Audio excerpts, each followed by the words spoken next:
नमस्कार साथियों, आप सभी का स्वागत है। तो आज हम पढ़ने वाले हैं भारत की जनगणना यानी कि सेंसस ऑफ इंडिया 2011। हमारे कॉम्पिटिटिव एग्जाम में चाहे वो वनडे एग्जाम हो, एनटीपीसी रेलवे हो, बैंक हो, एसएससी हो या फिर स्टेट पुलिस एग्जाम हो या फिर सीएससी के प्रीलिम्स और मेंस के एग्जाम हो, यहाँ लगभग हर साल 3 से 4 क्वेश्चन आंसर हमें भारत की जनगणना से देखने को मिलते हैं। तो भारत की जनगणना का जो टॉपिक है, आज हम इसको रैपिड रिवीजन के फॉर्मेट में इसको रिकॉर्ड करेंगे, जिससे आपके एग्जाम टाइम में आपको ज्यादा टाइम वेस्ट करने की जरूरत ना पड़े और आप एक अच्छे तरीके से रिवीजन कर पाए, जिससे आप अपने एग्जाम में अच्छे से परफॉर्म कर पाए। तो चलते हैं हम अपने कंप्यूटर स्क्रीन की तरफ, जहां हम इसे पीडीएफ की फॉर्म में कंप्लीट करेंगे और आप अपने साथ में पेन और पेपर रख के बैठना। आप सभी का स्वागत है हमारी कंप्यूटर स्क्रीन पर। तो चलो हम विदाउट टाइम वेस्टिंग अपना टॉपिक स्टार्ट करते हैं। तो भारत में सर्वप्रथम जनगणना कराने का काम जो किया गया था वो था 1872 में लॉर्ड मेयो के द्वारा। ब्रिटिश भारत के अंतर्गत हम बात करें तो पहला प्रयास है ना जो लॉर्ड मेयो के द्वारा किया गया था 1872 में, परंतु 1881 में लॉर्ड रिपन जो है उन्होंने आधिकारिक तौर पर भारत में जनगणना कराने का काम किया और 1881 से भारत में लगातार 10 वर्ष के अंतराल पर जनगणना कराने का जो है काम किया जाता है। तो अगर पूछा जाए एग्जाम में कि भारत में सर्वप्रथम जनगणना कराने का काम जो है किसने किया, तो 1872 में लॉर्ड मेयो ने किया था, परंतु भारत में आधिकारिक तौर पर और नियमित तौर पर जनगणना कराने का जो काम था वो 1881 में लॉर्ड रिपन के द्वारा कराया गया था, जिन्होंने 10 वर्ष के अंतराल पर जनगणना कराने का काम प्रारंभ किया। भारत सरकार की बात करें तो जनगणना का जो विषय है वो संघ सूची का विषय है। संघ सूची का विषय है, यानी कि जनगणना कराने का काम या जनगणना के जो आंकड़े हैं उनसे संबंधित डाटा जारी करने का काम जो है वो संघ सूची यानी कि भारत सरकार का है।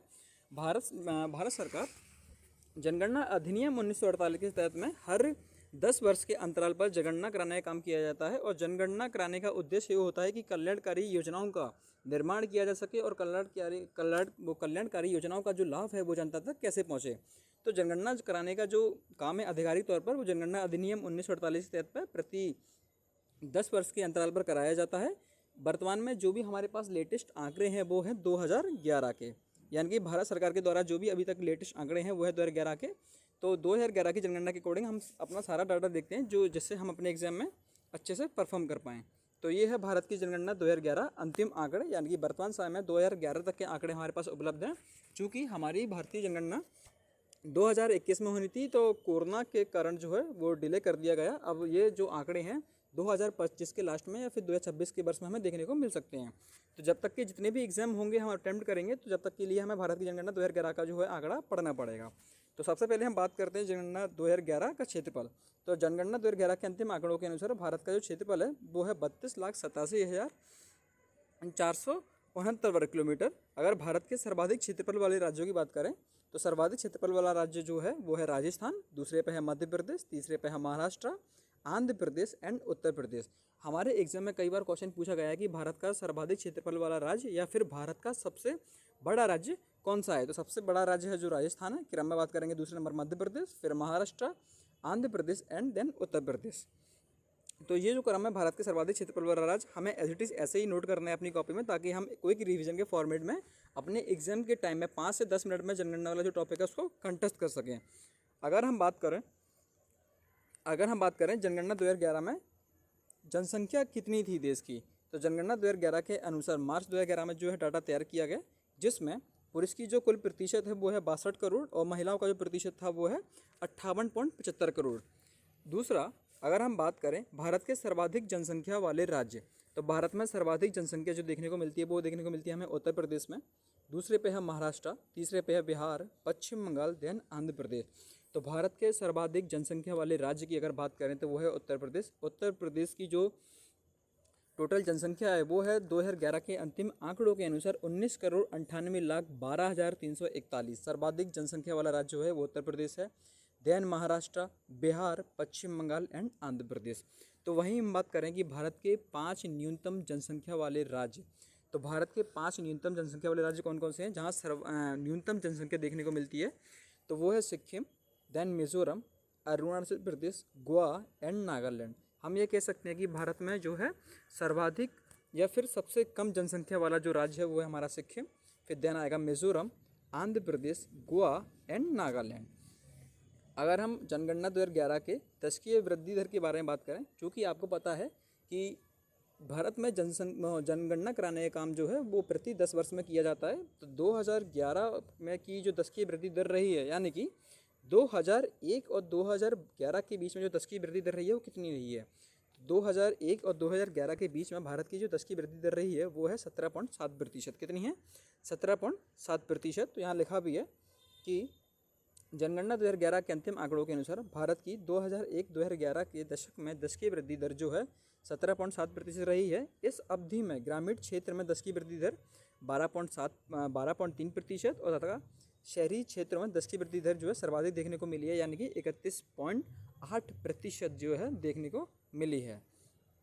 अगर हम बात करें दशकों में भारत में जनसंख्या की दशकीय वृद्धि दरें इस प्रकार हैं। तो इतना याद रखना कि भारत में नियमित तौर पर 1881 से 2011 की जनसंख्या के बीच में एक वर्ष ऐसा था 1961 से 1971 के बीच में जहां भारत की दशकीय वृद्धि दर जो है सर्वाधिक रही है। कितनी रही है? लगभग 24.8%। तो भारत सरकार के द्वारा जो आंकड़े दिए गए हैं उसमें अभी तक की जो सर्वाधिक दशकीय वृद्धि दर जो देखने को मिली है वो मिली हमें 1961 से 1971 के बीच में। अगर आपके एग्जाम में क्वेश्चन आता है कि भारत में सर्वाधिक दशकीय वृद्धि दर किस वर्ष देखने को मिलती है या किस वर्ष के अंतराल पर देखने को मिलती है, तो वो है 24.8% है 1961 से 1971 के बीच में। अगर हम बात करें सर्वाधिक दशकीय वृद्धि दर वाले 5 राज्यों की, तो सर्वाधिक दशकीय वृद्धि दर वाले जो राज्य हैं वो है हमारा मेघालय, अरुणाचल प्रदेश, बिहार, जम्मू कश्मीर एंड मिज़ोरम। तो ये हमें क्रम याद रखना है कि सर्वाधिक दशकीय वृद्धि दर वाले जो राज्य हैं वो कौन कौन से हैं। तो first of all Meghalaya, Arunachal Pradesh, Bihar, Jammu Kashmir and Mizoram. तो वहीं हम दूसरी तरफ बात करते हैं कि न्यूनतम दशकीय वृद्धि दर वाले ज़िले, यानी कि ऐसे कौन कौन से राज्य हैं जहाँ दशकीय वृद्धि दर जो है वो न्यूनतम रही है, यानी कि सबसे कम रही है। द फर्स्ट ऑफ ऑल है Nagaland, then Kerala, then Goa, Andhra Pradesh and Sikkim. अगर हम न्यूनतम दशकीय वृद्धि दर वाले राज्यों की बात करें तो सर्वप्रथम उसमें नागालैंड देखने को मिलेगा, फिर केरल, देन गोवा, आंध्र प्रदेश एंड सिक्किम की बात आती है। तो दूसरी तरफ हम देखते हैं कि 2000 जनगणना 2011 के अनुसार जनघनत्व कितना है। तो जनगणना 2011 के अंतिम आंकड़ों के अनुसार भारत का जो जनघनत्व है वो है 382 प्रति व्यक्ति वर्ग किलोमीटर, और 2001 की तुलना में जो 57% जो है वृद्धि दर इसमें प्राप्त की गई है। सर्वाधिक अगर हम जनघनत्व वाले 5 राज्यों की बात करें तो सर्वाधिक जनघनत्व हमें जो देखने को मिलता है वो है हमारा बिहार में, पश्चिम बंगाल, केरल, उत्तर प्रदेश एंड देन हरियाणा। सर्वाधिक जनसंख्या घनत्व वाला जो राज्य है वो है हमारा बिहार, जहां 1106% जनसंख्या घनत्व हमें देखने को मिलता है। दूसरा पश्चिम बंगाल, केरल, उत्तर प्रदेश एंड हरियाणा के जो क्षेत्र हमें देखने को मिलते हैं। दूसरा न्यूनतम जनघनत्व वाले 5 राज्यों की अगर हम बात करते हैं तो न्यूनतम जनघनत्व यानी कि ऐसे कौन से राज्य हैं जहाँ न्यूनतम जनघनत्व देखने को मिलता है, तो वो है हमारा अरुणाचल प्रदेश, मिज़ोरम, सिक्किम, मणिपुर और नागालैंड। हम इस प्रकार ये भी कह सकते हैं कि भारत का जो पूर्वोत्तर राज्य है यानी कि 7 सिस्टर्स है वो सबसे कम न्यूनतम जनघनत्व वाले राज्य हैं। उनमें अरुणाचल प्रदेश सर्वप्रथम पड़ेगा, फिर मिज़ोरम, देन सिक्किम, मणिपुर एंड नागालैंड। अगर हम जनघनत्व की बात करें तो संघीय क्षेत्रों में सर्वाधिक जो जनघनत्व है क्रम से वो दिल्ली में ज़्यादा देखने को मिलेगा, फिर चंडीगढ़ में, और थर्ड नंबर पे हमारा पांडुचेरी है। जबकि न्यूनतम अंडमान निकोबार द्वीप समूह में देखने को मिलेगा ओनली 46। यहाँ पे संघ शासित प्रदेशों के बारे में ही थोड़ी सी चर्चा कर दी गई है ताकि एग्जाम में जो है किसी भी प्रकार का क्वेश्चन हमें देखने को मिलता है तो हम उसको आसानी से जो है फेस कर सकें। अब है जनगणना 2011 लिंग अनुपात। तो जनगणना 2011 के अंतिम आंकड़ों के अनुसार भारत में लिंग अनुपात जो है प्रति 1000 पुरुषों पर महिलाओं की जो संख्या है वो है 949। देश के ग्रामीण क्षेत्रों में जो देखने को वो है 943, जिसमें से देश के ग्रामीण क्षेत्रों में लिंगानुपात जो है वो है 949, जबकि शहरी क्षेत्रों में जो लिंगानुपात है वो है 929। हम यूँ कह सकते हैं कि भारत का जो अधिकांश ग्रामीण क्षेत्र है उसमें जो लिंगानुपात हमें देखने को मिलता है वो है 949, जबकि शहरी क्षेत्रों में जो है 929। मैं आपको बता दूँ लिंगानुपात का जो अनुमान है वो कैसे लगाते हैं कि 1000 पुरुषों पर महिलाओं की कुल संख्या। 2001 की जनगणना की बात करें तो उसमें 2011 की तुलना में 10 अंकों की जो है हमने बढ़ोतरी प्राप्त की है। वर्तमान समय में जो 2011 का लिंगानुपात है वो है 943। सर्वाधिक लिंगानुपात वाले अगर हम राज्यों की बात करते हैं तो सर्वाधिक लिंगानुपात हमारा जो देखने को मिलता है वो है हमारा केरल में 1084 के आसपास।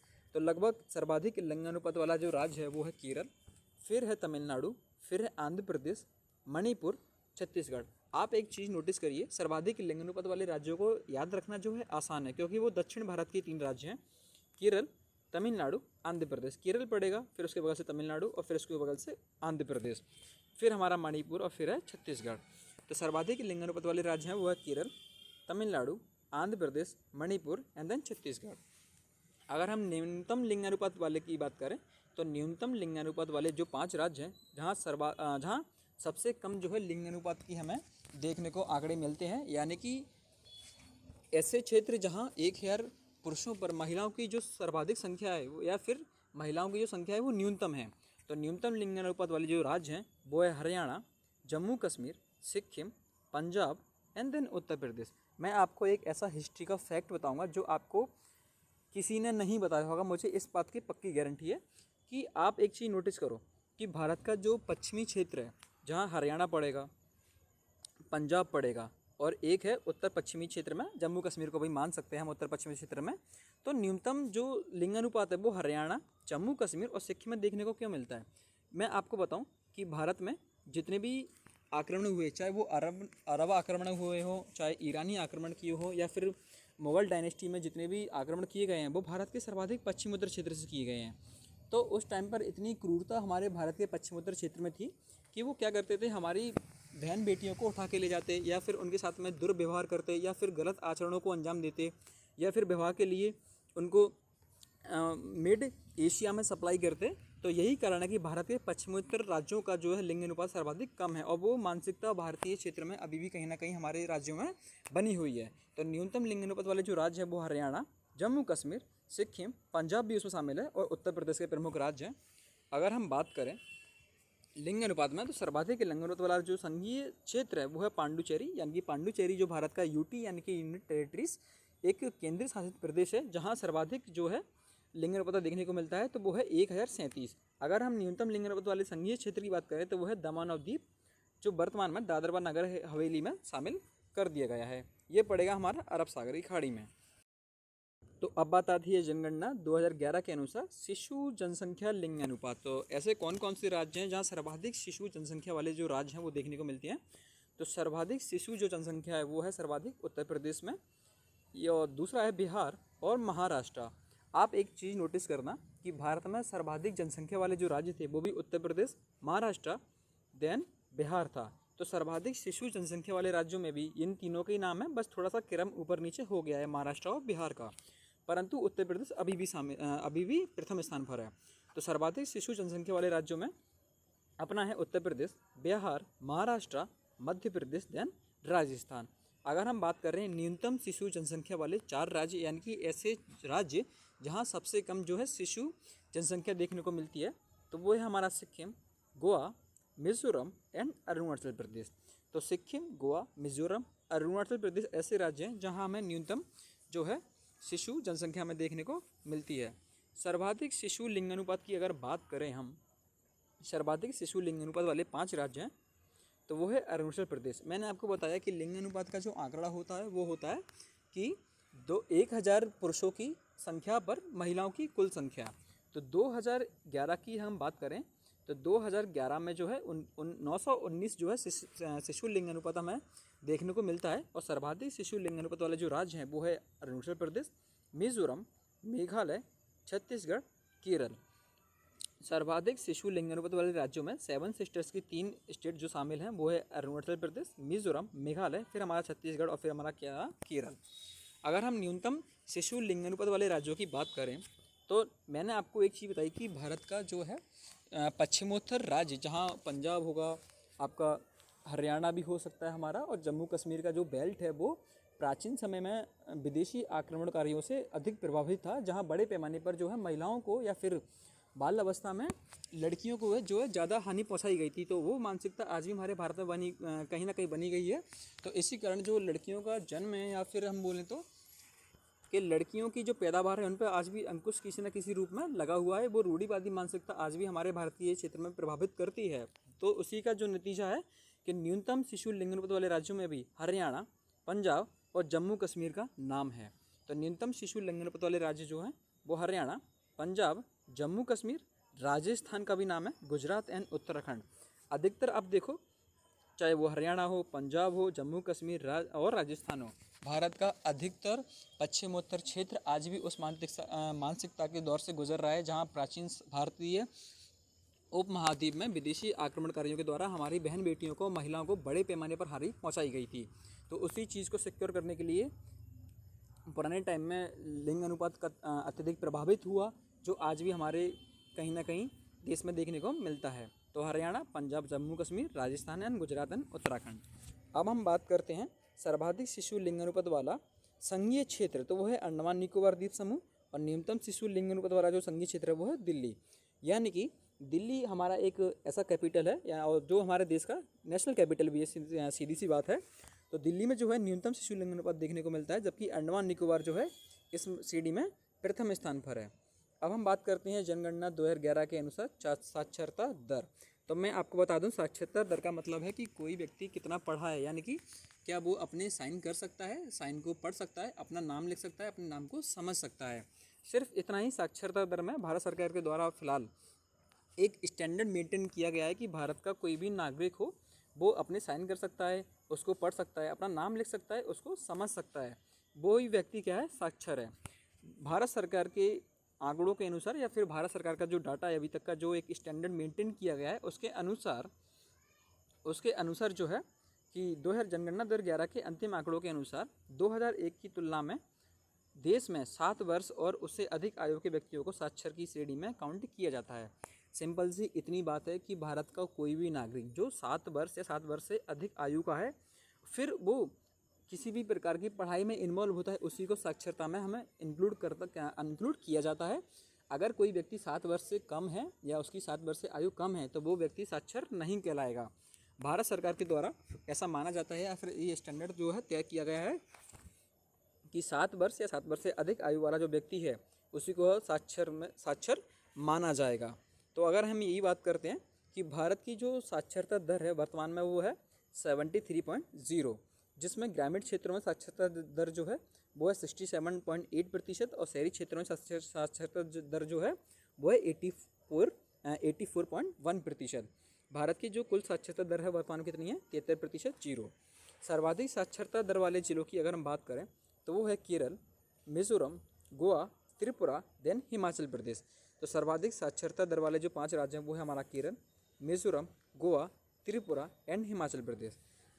अगर हम बात करें न्यूनतम साक्षरता दर वाले 5 राज्य जहां सबसे कम जो है साक्षरता का प्रतिशत जो हमें देखने को मिलता है, तो सबसे कम जो लिटरेसी रेट है वो है बिहार में। सबसे कम जो साक्षरता दर है वो कहाँ है, बिहार में। अरुणाचल प्रदेश, राजस्थान, झारखंड एंड आंध्र प्रदेश। तो सबसे कम है बिहार, अरुणाचल प्रदेश, राजस्थान, झारखंड एंड आंध्र प्रदेश। तो अब हम आगे चलते हैं। सर्वाधिक पुरुष साक्षरता दर वाले 5 राज्य। सर्वाधिक पुरुष साक्षरता दर वाले वही राज्य हैं जहां सर्वाधिक साक्षरता का जो कुल प्रतिशत है वो सर्वाधिक है। तो वो कहाँ है, केरल, मिजोरम, गोवा, त्रिपुरा एंड हिमाचल प्रदेश। तो सर्वाधिक पुरुष साक्षरता वाले जो 5 राज्य हैं वो है केरल, मिजोरम, गोवा, त्रिपुरा एंड हिमाचल प्रदेश। और न्यूनतम पुरुष साक्षरता दर वाले जो राज्य हैं वो हैं बिहार, अरुणाचल प्रदेश, आंध्र प्रदेश, मेघालय, झारखंड। यहाँ आपको कई सारे जो लिटरेसी रेट के मामले में यानी कि साक्षरता दर के मामले में जो राज्यों का जो फॉर्मेट है वो पुरुष हो चाहे महिला हो या फिर कुल साक्षरता दर का प्रतिशत हो, वहाँ केरल और मिज़ोरम जो है आसानी से हमें कॉमन रूप से देखने को मिल जाएंगे। और न्यूनतम में पुरुष हो चाहे महिला हो, वहाँ बिहार और अरुणाचल प्रदेश जो है हमेशा टॉप पर रहने वाले हैं। तो न्यूनतम पुरुष साक्षरता दर वाले जो राज्य हैं वो बिहार, अरुणाचल प्रदेश, आंध्र प्रदेश, मेघालय एंड झारखंड है। तो वहीं हम दूसरी बात करते हैं, तो सर्वाधिक महिला साक्षरता दर वाले 5 राज्य। तो मैंने आपको बोला कि पुरुष हो चाहे महिला हो चाहे कुल साक्षरता दर की बात हो रही है, तो भारत के कुछ राज्य ऐसे हैं जो हमेशा टॉप पर बने हुए हैं और न्यूनतम में भी वो प्रथम श्रेणी में हैं। तो सर्वाधिक महिला साक्षरता दर वाले 5 राज्य जो हैं वो हैं केरल, मिजोरम, गोवा, त्रिपुरा एंड नागालैंड। तो केरल देखो टॉप पे अभी भी है, मिजोरम अभी भी टॉप पे बना हुआ है और गोवा का भी इसमें नाम है। तो सर्वाधिक महिला साक्षरता दर वाले राज्य हैं केरल, मिजोरम, देन गोवा। त्रिपुरा एंड नागालैंड का स्थान जो है 4th एंड 5th पे है। न्यूनतम महिला साक्षरता दर वाले राज्य वो हैं बिहार, राजस्थान, झारखंड, जम्मू कश्मीर, उत्तर प्रदेश। हम कह सकते हैं कि सर्वाधिक या फिर हम बोल सकते हैं कि न्यूनतम साक्षरता दर वाले ज़िले जो महिलाओं के प्रतिशत को इंडिकेट करते हैं, तो वो सबसे कम है बिहार, राजस्थान, झारखंड, जम्मू कश्मीर एंड उत्तर प्रदेश है। अब हम चलते हैं अपने आगे की तरफ। जनगणना 2011 के अनुसार अनुसूचित जाति की ओर। तो हम बात करें जनगणना 2011 के अंतिम आंकड़ों के अनुसार देश में अनुसूचित जाति के व्यक्तियों की कुल संख्या 20.14 करोड़ है, जो 2001 से 2011 की तुलना में 20.8% बढ़ी है, यानी कि हमें देखने को मिली है। देश की कुल जनसंख्या में अनुसूचित जाति का जो प्रतिशत है वो है वर्तमान में 16.6%। और 2011 के अनुसार अनुसूचित जातियों में जो लिंगानुपात देखने को मिलता है वो है 945। मैं आपको सारे आंकड़े इसलिए बता रहा हूँ कि आपके एग्जाम में जनसंख्या से रिलेटेड जो है 3 से 4 क्वेश्चन हर साल देखने को मिलते हैं। अब वो किस प्रकार का क्वेश्चन पूछते हैं उसको हम आसानी से इस लेक्चर में कवर करेंगे और आप भी उसको आराम से अटेम्प्ट कर पाएंगे। पेन और पेपर रख के बैठना साथ ही, ताकि जो सिंपल जो आंकड़े मैं बताता जा रहा हूँ आप सीधे से पॉइंट टू पॉइंट उसको नोट करें और अपने एग्जाम में अच्छे से परफॉर्म कर सकें। तो सर्वाधिक अनुसूचित जाति जनसंख्या वाले राज्य जो हैं वो उत्तर प्रदेश, पश्चिम बंगाल, बिहार, तमिलनाडु एंड आंध्र प्रदेश। अनुसूचित जाति को बोलते हैं शेड्यूल कास्ट, यानी कि SC कैटेगरी में जो शामिल किए जाते हैं। तो सर्वाधिक अनुसूचित जाति जनसंख्या वाले 5 राज्य, तो उसमें उत्तर प्रदेश टॉप पर है। उत्तर प्रदेश, पश्चिम बंगाल, बिहार, तमिलनाडु और आंध्र प्रदेश। तो वहीं न्यूनतम अनुसूचित जाति जनसंख्या वाले 5 राज्य, यानी कि ऐसे राज्य भारत के जहां न्यूनतम अनुसूचित जाति जनसंख्या है, तो वो है मिजोरम, मेघालय, गोवा, सिक्किम, मणिपुर। अगर गोवा को इसमें के बीच में से हटा दिया गया तो ये जो 4 राज्य हैं ये कहाँ से हैं? नॉर्थ ईस्ट के, यानी कि पूर्वोत्तर भारत के। तो न्यूनतम अनुसूचित जाति जनसंख्या वाले 5 राज्य कौन से हैं? मिजोरम, मेघालय, गोवा, सिक्किम एंड मणिपुर। तो वहीं हम दूसरे आंकड़े की तरफ चलते हैं, तो वो है हमारा सर्वाधिक अनुसूचित जाति प्रतिशत वाले 5 राज्य, यानी कि सर्वाधिक प्रतिशत में किस राज्य में अनुसूचित जाति के जो लोग हैं हमें देखने को मिलते हैं। तो वो है पंजाब, हिमाचल प्रदेश, पश्चिम बंगाल, उत्तर प्रदेश देन हरियाणा। तो पंजाब, हिमाचल प्रदेश, पश्चिम बंगाल, उत्तर प्रदेश देन हरियाणा। अब हम बात करते हैं जनगणना 2011 अनुसूचित जनजाति की। तो अनुसूचित जनजाति जिन्हें बोलते हैं हम शेड्यूल्ड ट्राइब्स, यानी कि ST। तो जनगणना 2011 के अंतिम आंकड़ों के अनुसार देश में अनुसूचित जनजाति के व्यक्तियों की कुल संख्या 10.43% करोड़ है, जो 2001 और 2011 के दौरान देश में अनुसूचित जनजाति की 10 की वृद्धि दर 23.7% रही है। 2011 में 8.6 करोड़ जो है जनसंख्या हमें देखने को मिलती है। 8.6 करोड़ जो है ST की जो पॉपुलेशन हमें देश में देखने को मिलती है। सर्वाधिक अनुसूचित जनजाति जनसंख्या वाले 5 राज्य जो है वो है मध्य प्रदेश, महाराष्ट्र, उड़ीसा, राजस्थान और गुजरात। भारत में सर्वाधिक अनुसूचित जनजाति वाला जो क्षेत्र है या फिर राज्य है वो है मध्य प्रदेश। मध्य प्रदेश से लगा हुआ महाराष्ट्र, फिर उड़ीसा, राजस्थान एंड गुजरात, यानी कि भारत का मध्य क्षेत्र जो है सर्वाधिक अनुसूचित जनजाति जनसंख्या वाले राज्यों में गिना जाता है। अगर हम बात करें न्यूनतम अनुसूचित जनजाति जनसंख्या वाले 5 राज्य जहां सबसे कम जो है प्रतिशत देखने को मिलता है हमें ST पॉपुलेशन का, तो वो है हमारा गोवा, सिक्किम, उत्तराखंड, हिमाचल प्रदेश देन केरल।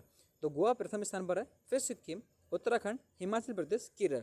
ये वो राज्य हैं जहाँ न्यूनतम हमें ST पॉपुलेशन देखने को मिलती है। सर्वाधिक अनुसूचित जनजातीय प्रतिशतता वाले 5 राज्य, यानी कि ऐसे राज्य जहाँ प्रतिशत के दृष्टिकोण से सर्वाधिक अनुसूचित जाति देखने को मिलती है, तो वो है हमारे मिजोरम, नागालैंड, मेघालय, अरुणाचल प्रदेश एंड मणिपुर। तो मिजोरम में सर्वाधिक है, फिर नागालैंड, मेघालय, अरुणाचल प्रदेश और मणिपुर। यहाँ पर एक चीज़ जो कॉमन है वो है कि भारत के पूर्वोत्तर राज्यों में सर्वाधिक प्रतिशत में अनुसूचित जनजाति के जो लोग हैं हमें देखने को मिलते हैं। तो मिजोरम, नागालैंड, मेघालय, अरुणाचल प्रदेश और मणिपुर। तो वहीं अगर हम बात करें जनगणना 2011 में ग्रामीण नगरीय वितरण की, तो ग्रामीण नगरीय वितरण का सर्वाधिक जो है मेन राज्यों का पूछा जाता है, ज़्यादा कुछ विस्तार से पूछा नहीं जाता है। तो सर्वाधिक नगरीय जनसंख्या वाले 5 राज्य जो हैं वो है महाराष्ट्र, उत्तर प्रदेश, तमिलनाडु, पश्चिम बंगाल, आंध्र प्रदेश। सर्वाधिक नगरीय जनसंख्या वाले जो राज्य हैं यानी कि महाराष्ट्र, आंध्र प्रदेश, उत्तर प्रदेश, तमिलनाडु, पश्चिम बंगाल, आंध्र प्रदेश। न्यूनतम नगरीय जनसंख्या वाले 5 राज्य, न्यूनतम नगरीय जनसंख्या का मतलब है कि यहाँ ग्रामीण क्षेत्र जो है सर्वाधिक है। तो न्यूनतम नगरीय जनसंख्या वाले राज्य जो हैं सिक्किम, अरुणाचल प्रदेश, नागालैंड, मिजोरम, मेघालय। ऑब्वियस सी बात है कि भारत का जो पूर्वोत्तर राज्य जो क्षेत्र हैं यानी कि 7 स्टेट्स जो हैं 7 सिस्टर के नाम में जो जानी जाती हैं वो साक्षरता के दृष्टिकोण से भी और सामाजिक और राजनीतिक और आर्थिक दृष्टिकोण से भी पिछड़े हुए हैं, तो ग्रामीण का जो क्षेत्र है वो ज़्यादा देखने को मिलता है। तो न्यूनतम नगरीय जनसंख्या वाले राज्य सिक्किम, अरुणाचल प्रदेश, नागालैंड, मिजोरम एंड मेघालय है।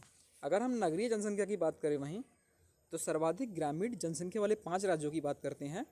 तो सर्वाधिक ग्रामीण जनसंख्या वाले जो 5 राज्य हैं वो हैं उत्तर प्रदेश, बिहार, पश्चिम बंगाल, महाराष्ट्र एंड आंध्र प्रदेश। सर्वाधिक ग्रामीण जनसंख्या वाले 5 राज्य उत्तर प्रदेश, बिहार, पश्चिम बंगाल, महाराष्ट्र, आंध्र प्रदेश। उत्तर प्रदेश पड़ेगा, फिर बिहार पड़ेगा, फिर पश्चिम बंगाल पड़ेगा। ये 3 राज्य तो एक ही बेल्ट में पड़ते हैं। न्यूनतम ग्रामीण जनसंख्या वाले 5 राज्य हैं, तो वो है न्यूनतम ग्रामीण जनसंख्या वाले 5 राज्य सिक्किम, मिजोरम, गोवा, अरुणाचल प्रदेश और नागालैंड, जहाँ न्यूनतम ग्रामीण जनसंख्या जो है हमें देखने को मिलती है।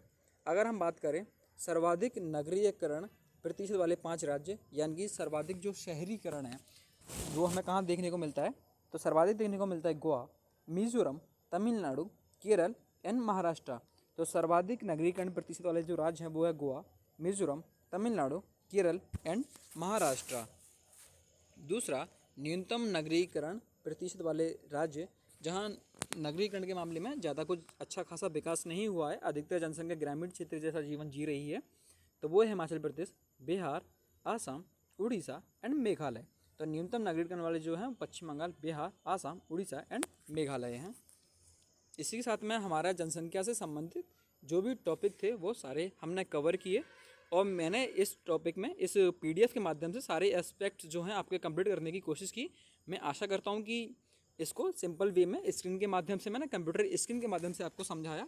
आपने ये जो डाटा है सिंपल सा आप इनको देखो, पढ़ो, और आप एक रैपिड रिवीजन के रूप में इसको कंटेस्ट करो और आप अपने एग्ज़ाम में अच्छे से परफॉर्म करवाओगे। अब मैं आशा करता हूँ कि आपको ये टॉपिक जो है अच्छे से समझ में आया होगा।